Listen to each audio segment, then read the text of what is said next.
Okay guys, I got the flywheel all cleaned up. She was pretty rusty, pretty much was laying in a junkyard.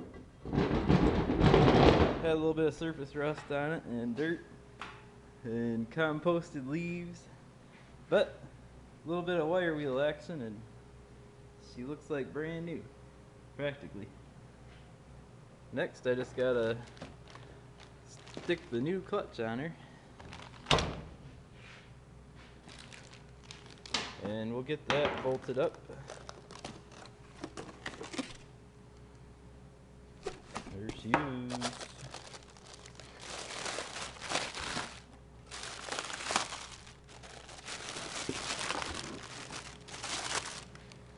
There it is. There's the old clutch.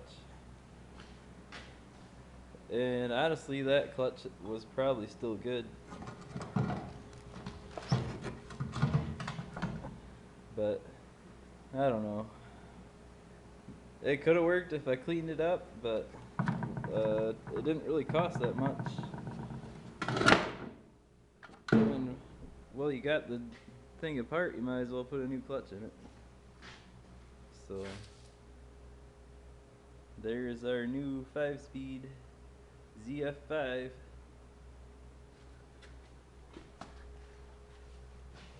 Ford.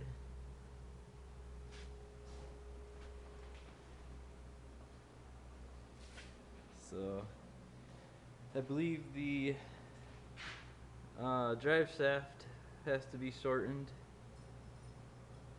so that's gonna be part of the build here. I think the zf5 is 2 inches longer than the a40d, but we got the clutch pedal in. Everything is complete. It's all back together. There is a, whoop, there's the dog. Isabel, what are you doing? But there is a switch. I broke the switch on the side of the a40d. This is what tells it that it's what gear it's in. So I'm thinking I'm not going to be able to start this until I get that hot wired so it thinks that it's in neutral or park. So when we get there, we'll have to figure that out. But look over here.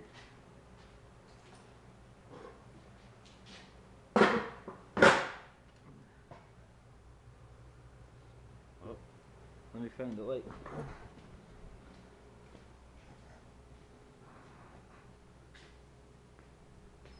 Where's my light? If you look under here,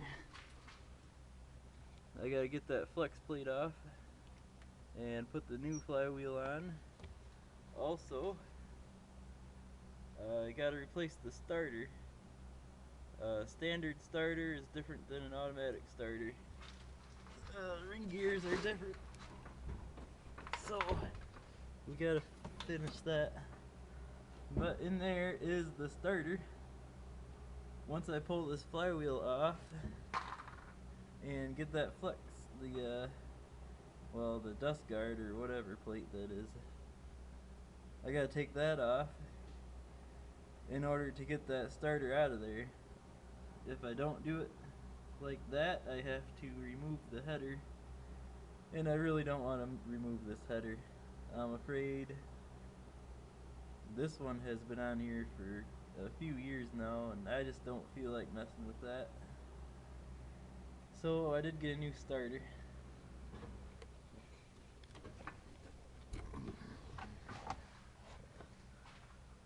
Moving on.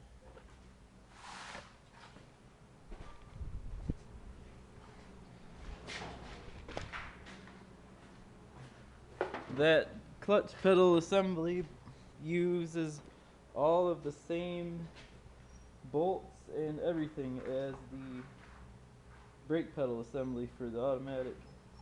So really there's nothing that has to be changed or modified for that.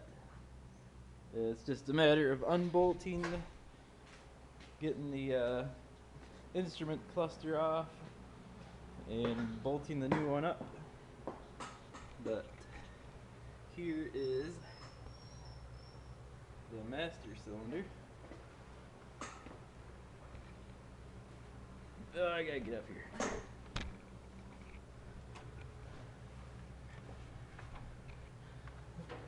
There's the master cylinder. All there was 2 bolts with a plate plugging the hole. So I mean, all you gotta do is take that plate off and this slides right in. So it's really no big deal. I mean, if they can do it from at the factory, everything's built the same, so all you gotta do is round up the parts and put her together. So another thing I did with this was I cut the cross member right off from the automatic, the a40d. I just cut the cross members right off rather than messing with the frame bolts. I mean, you got everything under this truck is just a rusty mess. Every single bolt you try to take off is just a work. It's just a bunch of work. But anyways, the reason I cut this is because the zf5 transmission is about 2 inches farther back, and I believe that it sits a little bit lower. I think it drops down 1 inch or 2 also. So what I'm going to do is I'm going to bolt the original cross member to that transmission, and then I'm just going to set it where it needs to be, and then I plan on just taking steel and welding it back right where it wants to be, because I did look at a cross member for it, and that one, it's shaped all funny. I mean, it moves back a couple inches and drops down, so I'm just going to do that by hand, and in order to save a couple bucks, I could have taken the cross member out of the truck that the transmission came out of, but once again, we didn't have torches with us, and it had bolts just like this. I mean, you can spend an hour trying to get 3 bolts out. I definitely did on this truck, so it's just a waste of time. I could weld and fabricate a cross member faster than trying to remove a rusted out one out of a junkyard. So that's what I'm doing. I am gonna prove that you don't need everything in order to install a zf5.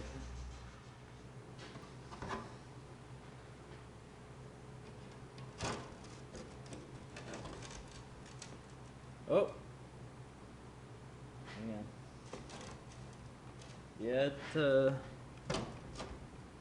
it's real close, but it just not quite. So I'm gonna have to just ream it out a little bit.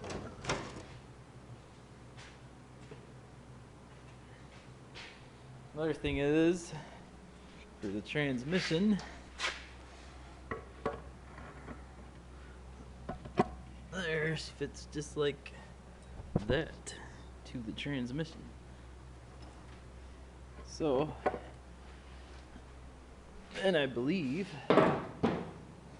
let's see what the difference is.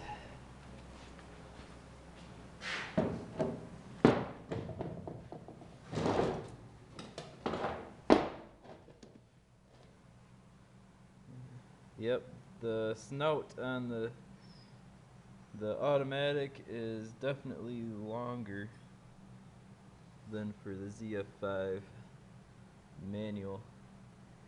So there's like 1 inch difference by comparing. So that's what the difference is.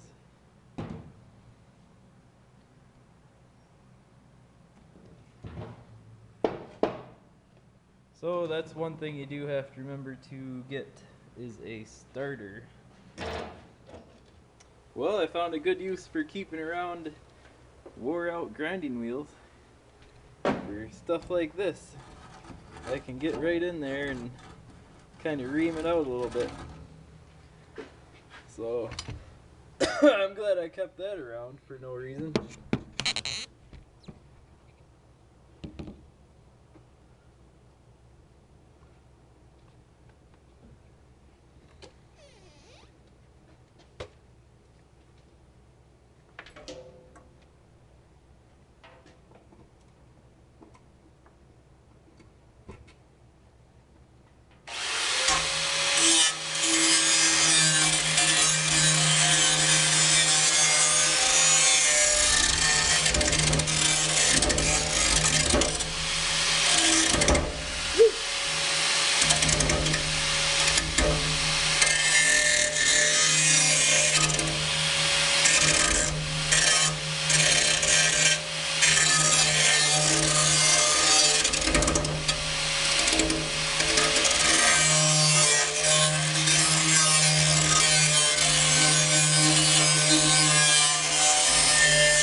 Yeah.